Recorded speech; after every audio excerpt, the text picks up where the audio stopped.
Today we're going to talk about the HSP Load Rack Pro on the LDV T60.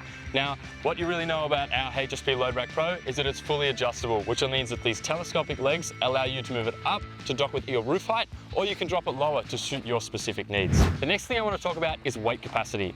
The Load Rack Pro can hold 300 kilos of static weight, which is around 150 kilos of dynamic weight that's evenly dispersed. The next thing is our universal smart channels. Now, these work with all major brands like Yakima, Thule, or Rhino-Rack, and it can hold on both the top crossbars as well as our joiner bars. So on this side, you can actually see we've got the recovery boards, and then on the other side, you've got those water containers as well as your shovel or axe holders and things like that. So on the LDV T60, the HSP Load Rack Pro is compatible both with the HSP Roll R cover as well as direct to tub. And on the T60, it's also compatible in 3 different sizes. So you have your rear bar here, or it comes with just the front bar, or you can get the complete set as well. And in terms of construction, the top crossbars are made from a lightweight alloy with a powder coated finish, and we've got some steel legs here as well. But the fantastic thing is it's 100% Australian made and manufactured. So if you're interested in any other LDV T60 videos, head to our YouTube now.